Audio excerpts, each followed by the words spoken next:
আসসালামু আলাইকুম এভরিওয়ান। আজকে কিন্তু আমি হোয়াটসঅ্যাপের দারুণ কিছু টিপস এন্ড টিপস শেয়ার করব। সেক্ষেত্রে কিন্তু আপনাদের অনেকের কাছেই কিন্তু এই টিপস এন্ড টিপসগুলো কিন্তু কাজে আসবে। তো চলেন আর বেশি না করে দেরি আজকের মূল ভিডিওটি আমরা শুরু করি। আমরা যদি কারো কাছে ফটো পাঠাই, সেক্ষেত্রে কিন্তু আমরা ওই ফটোটিকে কিন্তু এইচডি কোয়ালিটিতে পাঠাতে পারি। তো চলেন আমরা ওইটা দেখিয়ে দিই। আমরা ফার্স্ট অফ অল আমরা একটা ফটো চুজ করে নিব। আমরা কিন্তু আমাদের একটি ফটো সিলেক্ট করে নিছি। এখানে কিন্তু এইচডি নামে একটি অপশন আছে, এটাতে আমরা একটা ক্লিক করব। এখন কিন্তু আমরা এই ফটোটি পাঠালে কিন্তু এইচডি কোয়ালিটিতে যাবে। তো চলেন আমরা এটা সেন্ড করে দেই। এখন কিন্তু বন্ধুরা এই ফটোটা কিন্তু এইচডি কোয়ালিটিতে যাবে। এই যে এখানে এইচডি লেখা আছে, সেক্ষেত্রে কিন্তু এখন এই ফটোটি কিন্তু এইচডি কোয়ালিটিতে চলে যাবে। তো আমরা সকলেই কিন্তু হোয়াটসঅ্যাপে মেসেজ করে থাকি। সেক্ষেত্রে কোনো মেসেজ যদি ভুল হয়ে থাকে আমরা কিন্তু সাথে সাথে ওইটা ডিলিট করে দিই। সেক্ষেত্রে কিন্তু ওই ভদ্রলোক কিন্তু আমাদেরকে মাইন্ড করতে পারে যে কি এমন পাঠিয়েছিল যে সাথে সাথে মেসেজটি ডিলিট করে দিছে। সেক্ষেত্রে কিন্তু আমার মেসেজ এডিট করতে পারি মেসেজ ডিলিট না করে। তা আমি এখানে লিখে দিছি hello brother how are you. তো এটা আমরা সিন করে দিলাম। এখানে যদি ভুল হয়ে থাকে সেক্ষেত্রে আপনারা কিভাবে মেসেজটি এডিট করবেন, ফার্স্ট অফ অল মেসেজটাকে টিপ দিয়ে ধরে রাখবেন। তারপর উপরে থ্রি আইকন আছে, এই থ্রি আইকনে একটি ক্লিক করবেন। তারপর এখানে এডিট অপশন আছে, এই এডিট অপশনে একটি ক্লিক করে দিবেন। তারপর কিন্তু এই মেসেজটি কিন্তু আপনারা এডিট করতে পারবেন ঠিক এইরকমভাবে। মেসেজ ডিলিট না করেই কিন্তু আপনারা মেসেজটি ঠিক করতে পারবেন। তো গাইস, আপনারা চাইলে কিন্তু হোয়াটসঅ্যাপে শুধু 10 সেকেন্ডের জন্য ফটো পাঠাতে পারবেন। যার কাছে পাঠাবেন সে যদি ফটোটিতে ক্লিক করে, তার 10 সেকেন্ড পরে কিন্তু ওই ফটোটি কিন্তু ভ্যানিশ হয়ে যাবে, আর হোয়াটসঅ্যাপে থাকবে না। তো কিভাবে করবেন চলেন দেখিয়ে দিই। আপনারা একটা ফটো সিলেক্ট করে নেবেন। আমরা কিন্তু আমাদের ফটোটি কিন্তু সিলেক্ট করে নিছি। এখানে ওয়ান আছে, এই ওয়ানে একটি ক্লিক করে দিবেন। ছবিটি সেন্ড হয়ে যাওয়ার পর যে ভদ্রলোকের কাছে আপনি ফটোটি পাঠিয়েছেন, সে যদি ফটোটিতে একবার ক্লিক করে, তার 10 সেকেন্ড পরে কিন্তু ফটোটি কিন্তু ভ্যানিশ হয়ে যাবে। ফটোটি কিন্তু আর হোয়াটসঅ্যাপে থাকবে না। সেক্ষেত্রে আপনাদের অনেকেরই অনেক বেশি কাজে লাগবে এই টিপস অ্যান্ড টিপসটা। তো এখানে কিন্তু আমি একজনের সাথে চ্যাট করছি।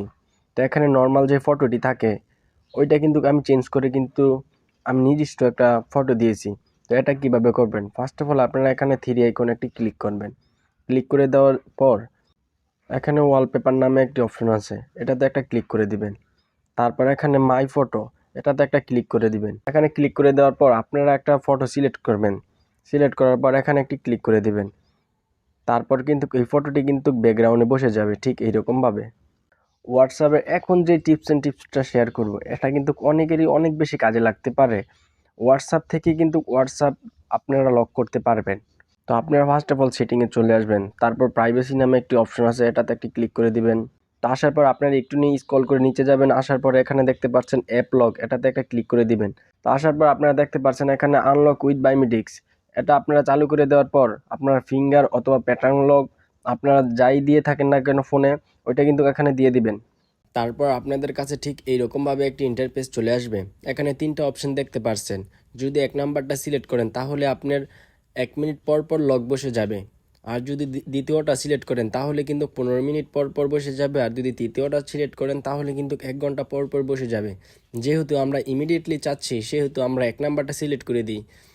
তারপর যদি আপনার হোয়াটসঅ্যাপ থেকে বের হন সেক্ষেত্রে কিন্তু হোয়াটসঅ্যাপে কিন্তু লক পড়ে যাবে 1 মিনিট পর পর। তা আমরা কিন্তু আবার হোয়াটসঅ্যাপে ঢুকে গেলাম। তো আপনারা দেখতেই পারছেন এখানে কিন্তু আমার ফেস লকটি শো করছে। তো এইভাবে কিন্তু আপনারা চাইলে আপনাদের মোবাইলে কিন্তু লক দিতে পারেন। সেহেতু এই পয়েন্টটি কিন্তু আপনাদের অনেকেরই অনেক বেশি কাজে আসতে পারে। আপনারা চাইলে কিন্তু হোয়াটসঅ্যাপ লক করে দিতে পারেন ঠিক এইরকমভাবে। মেসেঞ্জারে কিন্তু একটি সেটিং আছে, আপনি যদি কেউ মেসেজ পাঠিয়ে থাকে সেক্ষেত্রে আপনি যদি মেসেজটি সিন করে পড়েও ফেলেন, সে কিন্তু বুঝতেই পারবে না যে আপনি মেসেজটি পড়ে ফেলেছেন অথবা মেসেজটি সিন করে ফেলেছেন। ঠিক এইরকমভাবে কিন্তু হোয়াটসঅ্যাপও চাইলে আপনারা ওই সেটিংটি কিন্তু করে ফেলতে পারবেন। সেটিংয়ে আসার পর প্রাইভেসিতে একটি ক্লিক করবেন। তারপর এখানে লেখা আছে রিড রিসিট, এটা আপনাদের অন করা থাকবে। এটা যদি আপনারা অফ করে দেন সেক্ষেত্রে কিন্তু আপনাদেরকে যদি কেউ মেসেজ পাঠিয়ে থাকে আপনারা কিন্তু মেসেজটি সিন করে কিন্তু পড়ে ফেলতে পারবেন। ওই ভদ্রলোক কিন্তু বুঝতেও পারবে না যে আপনি মেসেজটি পড়ে ফেলেছেন অথবা মেসেজটি সিন করে ফেলেছেন। এখানে আরও একটি ইন্টারেস্টিং জিনিস হচ্ছে, আপনি যদি অনলাইনে থেকেও থাকেন কেউ কিন্তু বুঝতেও পারবে না আপনি হোয়াটসঅ্যাপে অনলাইনে আছেন অথবা নেই। সেক্ষেত্রে কিন্তু এখানে লাস্ট সিন্ড অ্যান্ড অনলাইন, সেক্ষেত্রে কিন্তু আপনারা এখানে ক্লিক করতে পারেন লাস্ট সিন অ্যান্ড অনলাইন। তো আপনার কাছে এরকম একটা ইন্টারফেস চলে আসবে। এখানে কিন্তু লেখা আছে who can see my last seen. এটা কিন্তু আপনাদের প্রথম অপশনটি চালু থাকবে। আপনারা যদি নোবডি দিয়ে থাকেন সেক্ষেত্রে কিন্তু আপনারা অনলাইনে থাকলেও কিন্তু কেউ বুঝতে পারবে না যে আপনারা অনলাইনে আছেন অথবা নেই। আপনাদের প্রোফাইলে যদি কেউ যায় সেক্ষেত্রে কিন্তু ওরা দেখতে পারে যে আপনি কত ঘন্টা আগে লাইনে ছিলেন। সেক্ষেত্রে কিন্তু আপনারা এটাতে ক্লিক করে দিতে পারেন। এক্ষেত্রে কিন্তু কেউ দেখতেই পারবে না যে আপনি কত ঘন্টা আগে অনলাইনে ছিলেন। আশা করি আমার ভিডিওটি আপনাদের সকলের কাছে ভালো লেগেছে। এরকম নিত্য নতুন ভিডিও পেতে হলে আমার চ্যানেলটিকে সাবস্ক্রাইব করে আমার চ্যানেলের পাশেই থাকেন। Thank you guys watching this video. আসসালামু আলাইকুম।